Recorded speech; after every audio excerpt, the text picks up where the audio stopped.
Bab 8 Drama Mantan Mertua. Beberapa hari berlalu, Desi makin betah jadi ibu palsu. Hatinya makin terikat dengan Arshila. Apalagi anak itu semakin suka peluk dia. Semakin sering bilang, "Aku sayang mama." Dan semakin sering bilang, "Masakan mama enak banget, aku suka." Desi cuma senyum miris, karena nyatanya masakan itu terlalu garing, terlalu matang, warnanya terlalu coklat, alias kegosongan. Ting tong. Terdengar suara bel rumah berbunyi. Dan saat Desi buka pintu, tiba-tiba, "Kamu siapa?" Oke, Desi sudah siap loncat dari balkon. Bukan karena malu, tapi karena tatapan perempuan di hadapannya itu seperti sinar laser yang bisa membakar kebenaran dalam 2 detik. Wajahnya tegas, matanya tajam, bibirnya kaku, dan bahunya tegak seperti dia siap ikut pemilu kapan saja. Wanita itu mengenakan kebaya warna maron, kalung emas bundar-bundar, dan aroma parfumnya seperti gabungan antara kemewahan dan intimidasi. Saya, Desi gugup, berdiri sambil masih memegang mangkok bubur yang tadi dibuat bareng Arshila. Buburnya jatuh, mental, dan Desi pengen ikut mental juga. Arkan baru saja keluar dari ruang kerja, wajahnya tenang seperti biasa, tapi matanya langsung menangkap situasi darurat di ruang tamu. "Bu Yayu," katanya, mendekat. Bu Yayu, mantan mertua Arkan, nenek kandung Arshila, dan sekarang juga calon juri untuk kehidupan palsu Desi.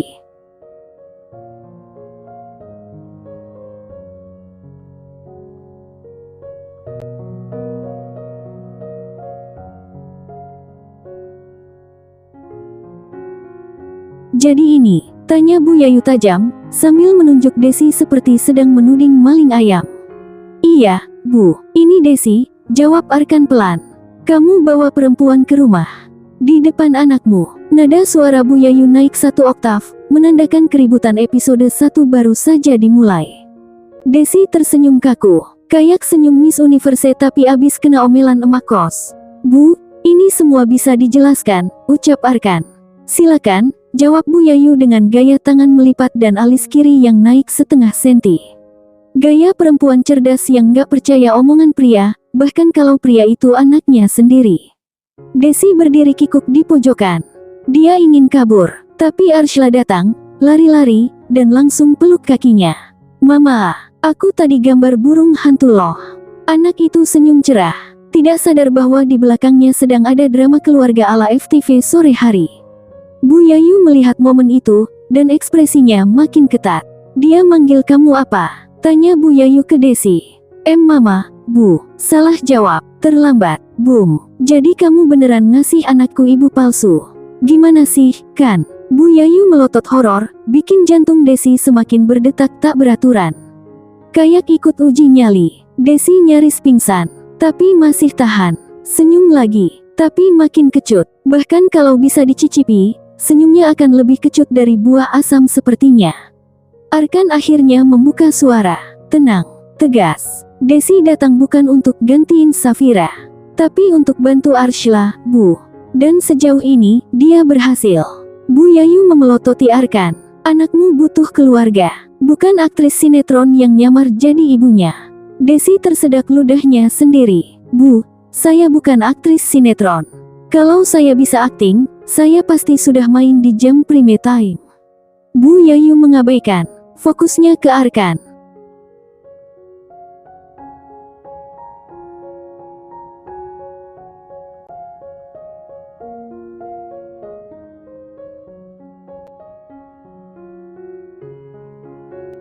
"Dan kamu, tega banget sama anakmu sendiri."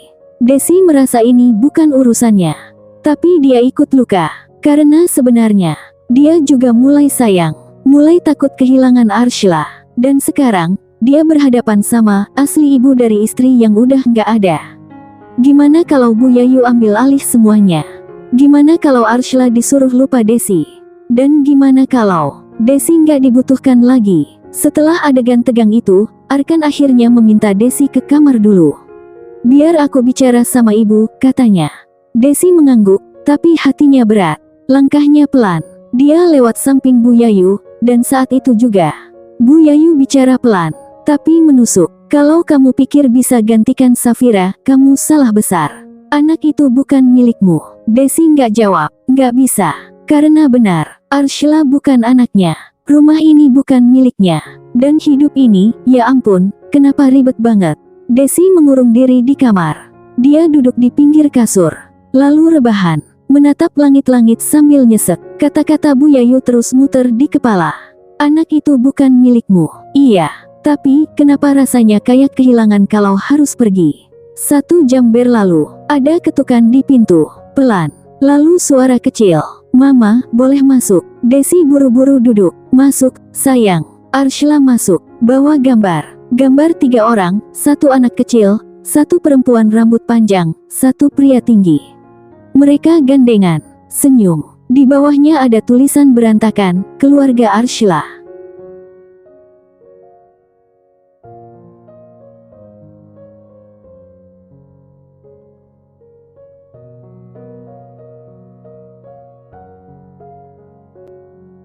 "Ini kita," katanya bangga. Desi menahan tangis. Arshila nggak mau kehilangan mama lagi. Mama janji nggak akan hilang. Desi memeluknya, mengangguk. Meskipun hatinya gemetar. "Janji." Arshila senyum balas peluk. "Janji ya." Kemudian, mereka menautkan jari kelingking. Yang makin buat hati Desi sesak. Beberapa menit kemudian, Arkan ketuk pintu kamar Desi buka pintu. Arkan masuk. Mukanya tetap datar. Tapi dari lehernya kelihatan merah. Pertanda baru habis debat panjang. "Bu Yayu masih marah?" tanya Desi pelan. "Dia bilang akan kembali minggu depan.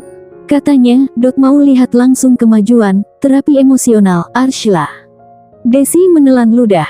"Jadi, saya diuji, Mas." Arkan mengangguk. "Anggap aja begitu. Tapi jangan pikirin ibu. Fokus aja ke Arshila. Kamu udah ngelakuin hal yang gak bisa dilakuin siapapun sejak Safira pergi." Desi diam, tapi bibirnya tersenyum sedikit. Lalu, seperti biasa, Arkan menatapnya lama. Tanpa kata, tanpa senyum. Cuma, ada rasa yang terbaca oleh siapapun. Hanya dia sendiri yang tahu.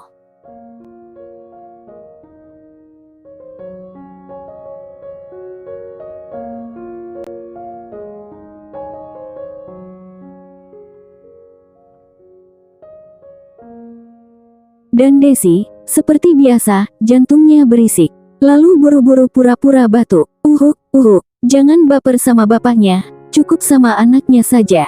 Desi menegur dirinya sendiri dalam hati. Tak dipungkiri pesona duda anak satu itu, Arkan.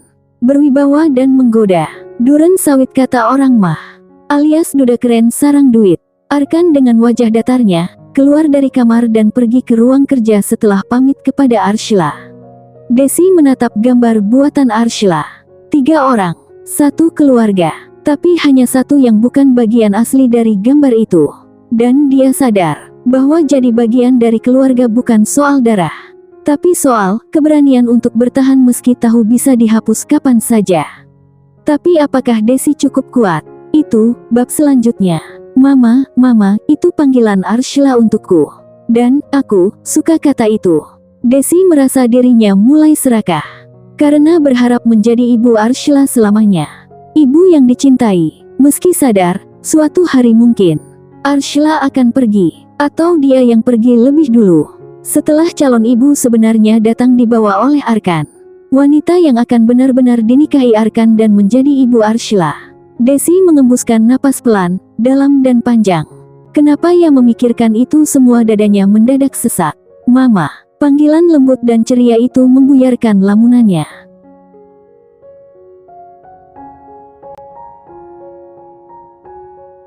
Kalau kamu suka dengan cerita ini, yuk subscribe dan like dulu. Jangan lupa aktifkan tombol notifikasinya juga. Terima kasih.